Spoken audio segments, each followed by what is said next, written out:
కాపునాడు.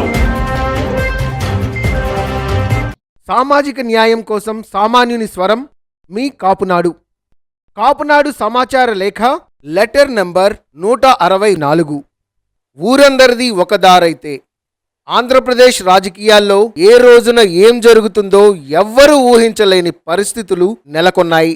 ఎవరు ఎటువైపు ఉంటారో, ఎందుకు వెళ్తుంటారో తెలియని పరిస్థితుల్లోకి ఆంధ్రప్రదేశ్ రాజకీయం రూపుదాలుస్తోంది.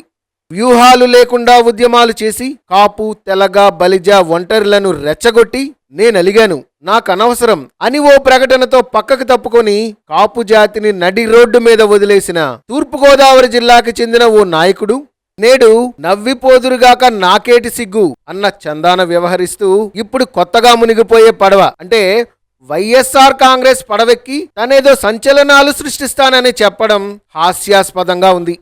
నేడు ఈ రాష్ట్రంలో కాపు జాతి ఇంచుమించుగా అందరూ ఒకే తాటిపైకి వచ్చి గెలుపోటములతో సంబంధం లేకుండా ఈసారి మన బలాన్ని మనం నిరూపించాలన్న నిర్ణయంతో జనసేన వైపు మళ్లుతున్నారు.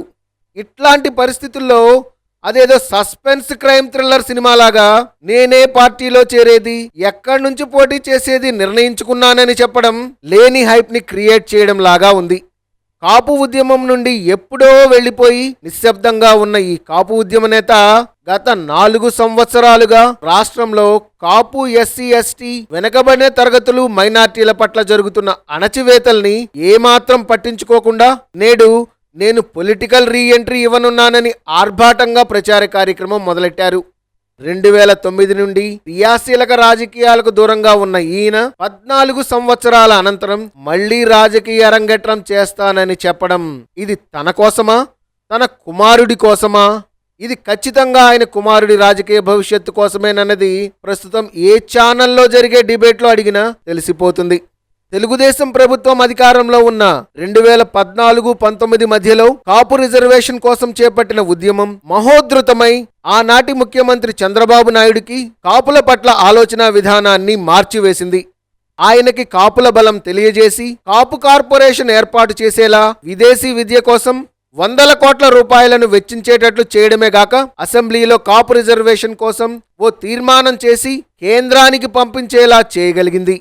అలాగే ఈడబ్ల్యూఎస్ లో కూడా 5% రిజర్వేషన్ కల్పించడంలో కాపుల పట్ల ఆనాటి ముఖ్యమంత్రి చంద్రబాబు నాయుడు సానుకూల నిర్ణయం వైపు దారితీసే విధంగా ఈ ఉద్యమం నడిచింది. ఇలా చంద్రబాబు కాపుల పట్ల తన వైఖరి మార్చుకోవడంలో అప్పటి మంత్రులు, శాసనసభ్యుల్లో ముఖ్యులైన నెల్లూరు మంత్రి పి నారాయణ, ప్రస్తుత పాలిట్ బ్యూరో సభ్యుడు బోండా ఉమా, అప్పటి మంత్రి గంటా శ్రీనివాసరావు, ఉప ముఖ్యమంత్రి చినరాజప్ప, ప్రస్తుత శాసనసభ్యులు నిమ్మల రామానాయుడు, వైఎస్ఆర్ కాంగ్రెస్ లోని అరాచకాలను ఎదిరించి తెలుగుదేశంలో చేరిన జ్యోతుల నెహ్రూ తదితరులు ముఖ్య పాత్ర పోషించారు.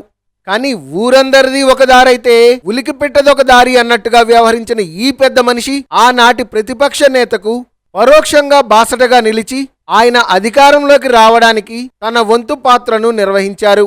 గడిచిన 4 సంవత్సరాల కాలంలో కాపుల్ని రాజకీయ పరంగా, ఉద్యోగ, విద్యాపరంగా, ఆర్థిక పరంగా, సామాజిక పరంగా అణగదొక్కే ప్రయత్నాలు జరిగాయి. అధికారంలో ఉన్న ప్రభుత్వం మెజార్టీ జనాభాగా ఉన్న కాపుల్ని తప్పించి బీసీలకు, ఎస్సీలకు అవకాశం కల్పించి వారిని కాపుల మీదకి ఉసిగొల్పింది. దీనికి కారణం ఎవరు? చెప్పుడు మాటలు, ఏదైనా విషయాన్ని ఎవరైతే మొదటిగా చెప్తారో అదే సరైనదని భావించే మనస్తత్వం గల ఈయన రాష్ట్రంలో మెజారిటీ కాపులు తన వైపే ఉన్నట్టుగా చెప్పిన చెప్పుడు మాటలు విని కాపు రాజకీయ వ్యవహారాల్ని పక్కదోవ పట్టించే విధంగా వ్యవహరిస్తున్నారు. ఇంకో విషయం ఏంటంటే వైసీపీ నాయకత్వం ఈయనకు ఒక నివేదిక అందజేసింది. అదేంటంటే పవన్ కళ్యాణ్ కు 4% ఓట్లు, తనకి 16% ఓట్లు ఉన్నట్టుగా ఇచ్చిన ఈ రిపోర్టు ఆధారంగా ఈయన తన రాజకీయ వ్యూహాన్ని మొదలుపెట్టాడు. ప్రస్తుత రాజకీయ పరిస్థితుల్లో కాపులు ఎటున్నారో చంటి పిల్లాన్ని అడిగినా చెప్తాడు. అది మరచి వైసీపీ తాబేదారులు చెప్పిన మాటలు విని తన భవిష్యత్తే కాక తనని నమ్మి వచ్చిన కాపుల భవిష్యత్తుని కూడా ప్రశ్నార్థకంలో పడేస్తున్నాడు. దీనికి తోడు బీజేపీ కూడా ఈయనకి గాలం వేస్తున్నట్టు చెప్పుకుంటున్నారు. జనసేన అని మాట లేకుండా ఈయన బీజేపీలోకి ఎలా వెళ్తాడు?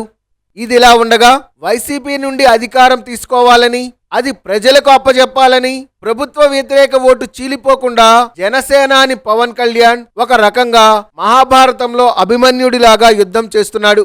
దానిలో భాగంగానే తెలుగుదేశం పార్టీతో తమ పొత్తు ఉంటుందని ప్రకటించిన తర్వాత జగన్మోహన్ రెడ్డి కోటరీ కంగారు పడుతూ పిచ్చి పిచ్చి ప్రకటనలు చేస్తూ పిచ్చి పిచ్చి ఆలోచనలతో ఈ పొత్తులపై వ్యాఖ్యానిస్తున్నారు. వాళ్ళన్నట్టుగానే ఏ పెళ్లాంతో కాపురం చేయాలో వాళ్లే నిర్ణయిస్తారట. ఇలా రోజుకో పిచ్చి వాగుడు వాగుతూ మైండ్ గేమ్ ఆడడానికి ప్రయత్నిస్తున్నారు. ఎవరు ఎన్ననుకున్నా ఈ రాష్ట్రంలో రేపు జనసేన టీడీపీ నాయకత్వంలో అధికార మార్పిడి జరగనున్నదన్నది ఖాయం. ఇక్కడ ఒక ముఖ్య విషయం మనం గమనించాలి. జగన్మోహన్ రెడ్డి అధికార పీఠం ఎక్కిన తర్వాత మొదట్లో అతని నిర్ణయాలు చూసి 30 ఏళ్ల ముఖ్యమంత్రిగా చెప్పుకొచ్చారు. ఆ తర్వాత జరిగిన పరిణామాలు చూస్తే ఒంటెద్దు పోకడలతో విధ్వంస రచనతో విపక్ష నాయకులను పోలీసు ద్వారా 3rd డిగ్రీ ప్రయోగించి రాష్ట్రంలో ఒక రాక్షస పాలనకు నాంది పలికాడు. ఇలా జరుగుతున్న తరుణంలోనే జనసేనాని పవన్ కళ్యాణ్ విశాఖ పర్యటనలో ప్రభుత్వం అక్కడి పోలీసులు వ్యవహరించిన తీరుతో ఆంధ్ర రాష్ట్రంలో ప్రజలందరూ ఒక్కసారి ఉలిక్కిపడి పవన్ కళ్యాణ్కి మద్దతుగా వీధుల్లోకి రావడం మొదలుపెట్టారు. దాంతో అప్పటిదాకా స్తబ్దుగా ఉన్న తెలుగుదేశం పార్టీ శ్రేణులు జనసేన పార్టీ శ్రేణులతో కలిసి ప్రయాణం మొదలు పెట్టడంతో అప్పటి నుండి జగన్ ప్రభుత్వం ఎస్కలేటర్ ప్రయాణంలో కిందికి దిగుతుంటే పవన్ కళ్యాణ్ చంద్రబాబు నాయుడు ద్వయం పైకి వెళ్తున్నారు. ఈ ప్రయాణం అధికార మార్పిడి జరిగే వరకు అలాగే ఉంటుందని రాజకీయ విశ్లేషకులు వ్యాఖ్యానిస్తున్నారు. అందుకు తగ్గట్టుగానే కాపు, ఎస్సీ, ఎస్టీ, మైనారిటీ, వెనుకబడిన తరగతులందరూ తమ వ్యూహాలను అధికారమే పరమావధిగా భావించి ఈ పొత్తును ఆహ్వానించాలని కాపునాడు పిలుపునిస్తోంది. అభినందనలతో గాళ్ల సుబ్రహ్మణ్యం, కాపునాడు జాతీయ అధ్యక్షులు. Please subscribe our channel.